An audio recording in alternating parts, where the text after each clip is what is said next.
I guess I could call myself a fan of Neil LaBute since I enjoyed watching In the Company of Men, Your Friends and Neighbors, and The Shape of Things. His scripts had a bite to them. The feelings he was playing with and the callous way his characters manipulated them felt dangerous, and the filmmaker was developing a voice like few others in cinema at the time. Then, The Wicker Man happened, and LaBute sort of disappeared from the spotlight overnight. A look at his IMDb tells me he's been working on films and TV since The Wicker Man, but the filmmaker on the rise definitely made a jarring fall after the remake of the folk horror classic flopped. Well, LaBute is back in the horror realm with House of Darkness. Is this another calamity of epic Wicker Man proportions, or has LaBute redeemed himself in the hallowed halls of horror? Let's find out.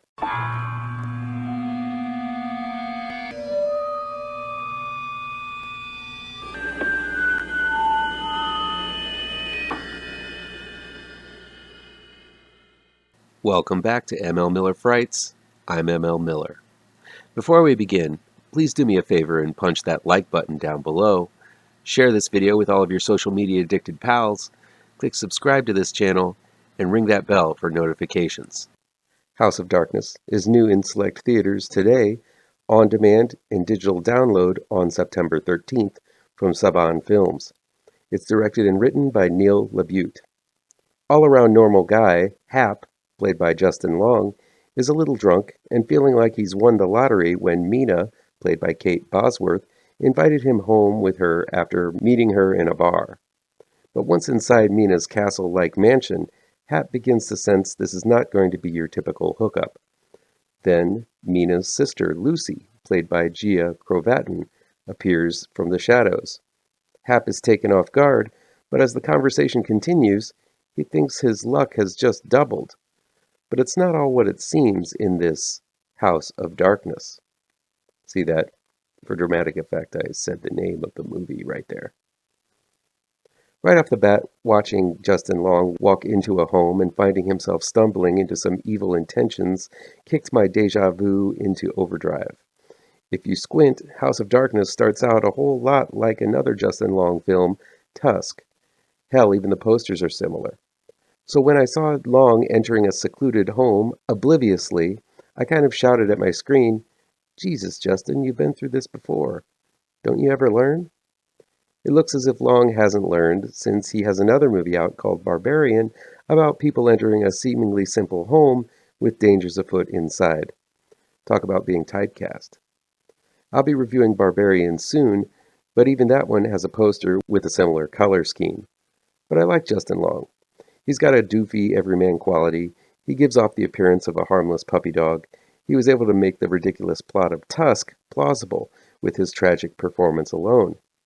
Here he's equally likable, not the brightest bulb, but relatable, and for the most part, acting and saying just what a guy in his situation would act and say. To say House of Darkness is a conversational film is an understatement. Aside from about 2 minutes of action and a dream sequence, it's all conversation. You saw a lot of films like this in the 90s. Tarantino, Kevin Smith, David Mamet, Richard Linklater, and Neil LaBute himself made the talkie film their personal style. But the thing is, usually in those types of films, the conversation was interesting enough to keep one's attention. I often found myself focusing on the structure of the sentences and the way these lines simply poured from the actors' mouths as if they were translating, word for word, the writer's specific writing style. It was a time when screenwriters had a personality that reflected the screenwriter like a mirror. House of Darkness relies on long scenes of people talking back and forth to one another. The thing is, with all of that talking, none of it felt memorable or relevant or interesting. It was just kind of nervous babble made between strangers for an hour and a half. Basically, the point of the film is that Justin Long's Hap is trying to get laid with a gal he picked up from a bar.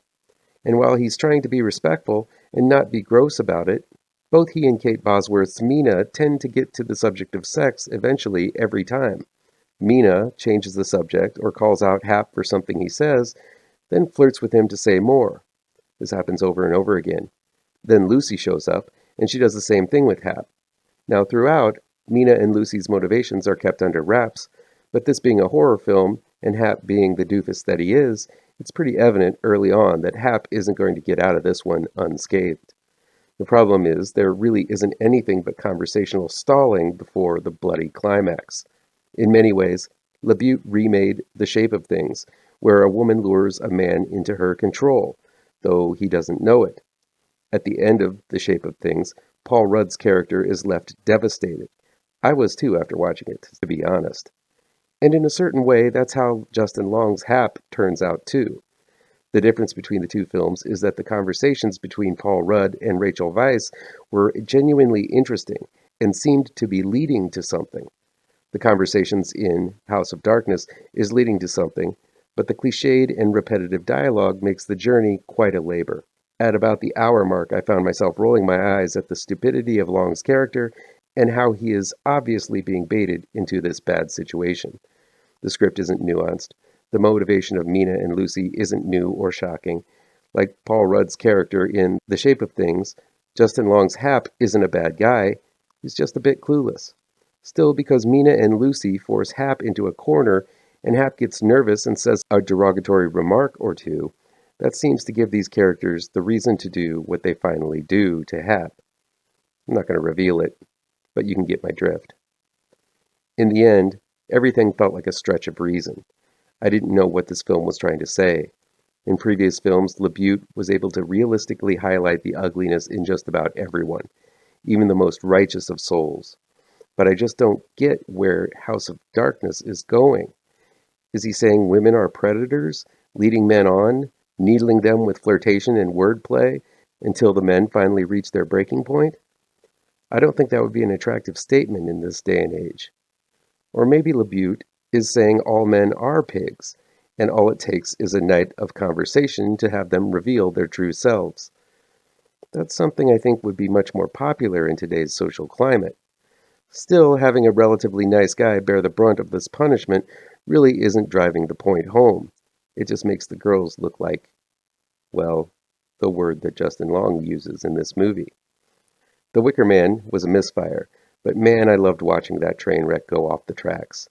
When I saw it in the theater, I felt like going to see it again just to make sure it was as uncomfortably unhinged as I thought it was.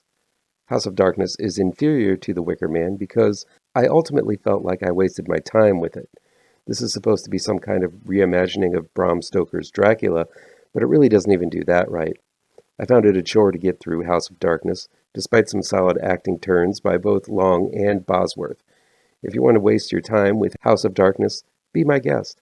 But its lack of real vision and direction to the meandering script, and the fact that nothing shocking, interesting, or new is said in this conversational movie is going to make you wish you could turn back time to stop yourself from watching it.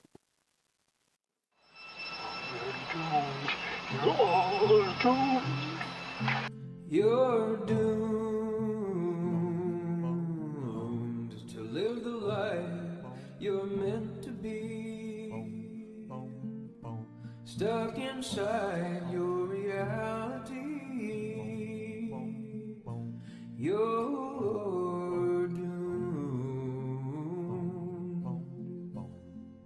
Oh, you're doomed. You're doomed. You're doomed. Live the life that you are meant to be. Live inside